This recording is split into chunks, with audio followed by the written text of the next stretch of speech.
नमस्कार दोस्तों, उषा की आवाज चैनल में आप सभी का स्वागत है। हमारी आज की कहानी है आखिरी फैसला। माँ, मैं अब आपके साथ नहीं रहना चाहता। मैं अब अपने पापा के साथ रहूंगा। मैं बहुत सोच समझ कर ही यह बात बोल रहा हूँ। अब मेरा फैसला कोई नहीं बदल सकता, आप भी नहीं।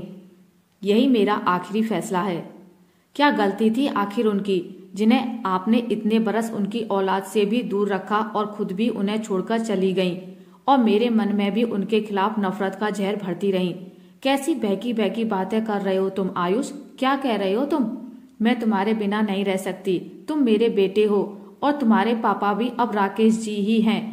लेकिन आयुष अपनी माँ रागनी की बात अनसुनी करके अपने कमरे में चला गया और रागनी वहीं सोफे पर बैठकर रोने लगी।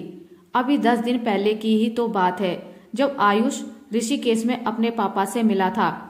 जब आयुष 7 साल का था तभी से रागनी अपने पहले पति दिनेश से अलग होकर रहने लगी थी और नन्हा आयुष भी अपनी मम्मी रागनी के साथ उनके मायके में आ गया था।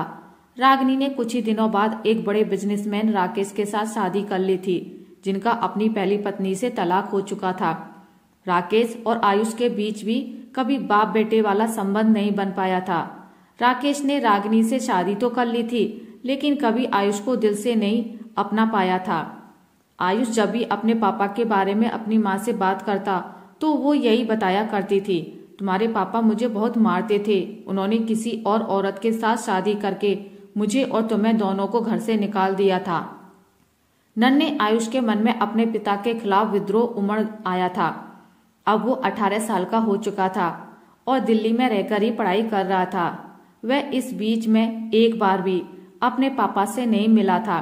बस हल्की हल्की छवि उसके दिमाग में जरूर बसी हुई थी, जो अब तक धूमिल नहीं हुई थी। इतना जरूर पता था कि उसके पापा ऋषिकेश में रहते हैं और एक स्टेशनरी की दुकान चलाते हैं। वह जानना चाहता था कि आखिर कोई अपनी पत्नी और बेटे को इस तरह कैसे छोड़ सकता है।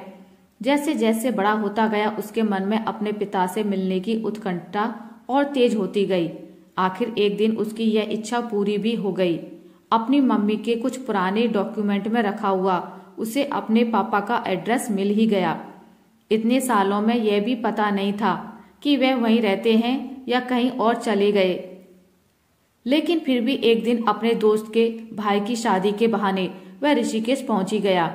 घंटी बजाई तो दरवाजा एक बूढ़ी औरत ने खोला था। वह समझ गया था शायद यह उसकी दादी माँ है, जो उसे नहीं पहचान पाई थी। पहचानती भी कैसे, कितना फर्क जो आ गया था।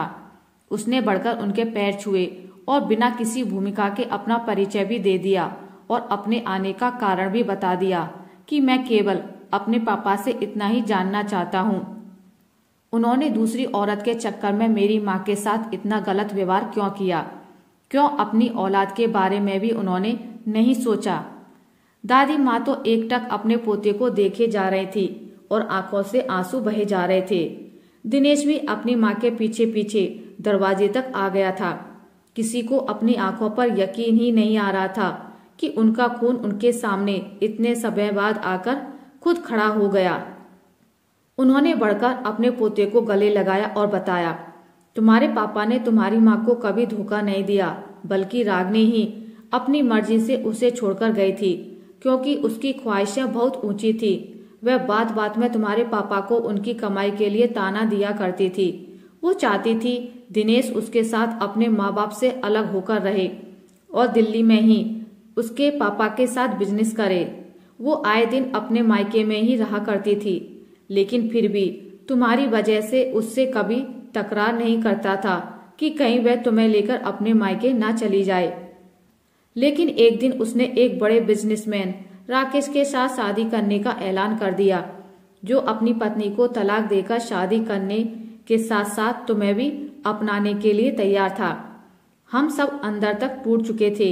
हमने बहुत समझाया, लेकिन उस पर कोई असर नहीं हुआ। उसने तुम्हें भी हमें देने से साफ मना कर दिया। कोर्ट कचहरी के चक्कर लगाने की हमारी हैसियत नहीं थी और कानून भी तो औरतों का ही साथ देता है।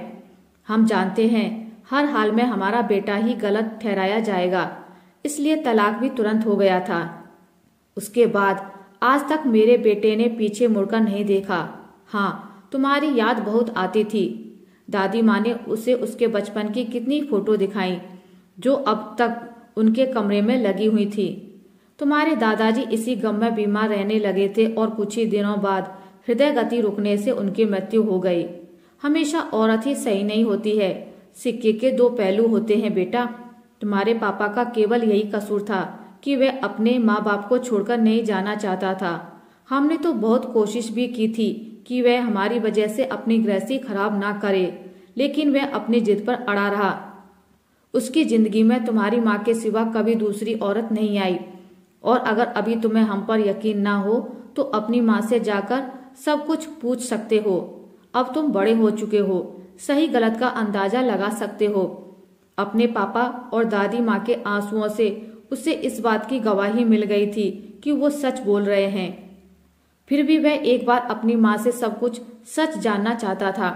उसने अपनी माँ को बताया कि वह अपने पापा से मिलकर आ रहा है। गलत वो नहीं, आप थी। जिन बातों को रागिनी ने आज तक छुपा कर रखा था, वे सभी बातें उसके बेटे के सामने खुल चुकी थी। उसके पास किसी बात का कोई जवाब नहीं था। वह अपराधी थी अपने बेटे की, जिसे उसने बिना गलती के अपने बाप से दूर रखा। लेकिन उसके लाख रोकने के बाद भी आयुष उसके घर में नहीं रुका। लेकिन अपनी माँ से इतना वादा जरूर किया कि वह उनके प्रति अपने सारे फर्ज हमेशा निभाएगा और मिलने भी आता जाता रहेगा। लेकिन वह अब अपने पापा के साथ ही रहेगा। रागिनी भी उसके रास्ते में रुकावट नहीं बन पाई और वह अपनी माँ के देखते देखते वहां से चला गया। रागिनी भरी आंखों से उसे तब तक निहारती रही जब तक आयुष उसकी आंखों से ओझल नहीं हो गया। आखिर वो कर भी क्या सकती थी सिवाय रोने के। ये तो उसके साथ होना ही था। सच को कुछ दिन तक छुपाया जा सकता है, लेकिन एक ना एक दिन वह बाहर आ ही जाता है। आशा करती हूँ आपको मेरी आज की कहानी अच्छी लगी होगी। अगर आपको मेरी कहानी अच्छी लगी है तो इसे लाइक करें, ज़्यादा से ज़्यादा शेयर करें। और अगर आप मेरे चैनल पर नए हैं तो इसे सब्सक्राइब करना ना भूलें। मिलते एक नई कहानी के साथ, तब तक के लिए नमस्कार।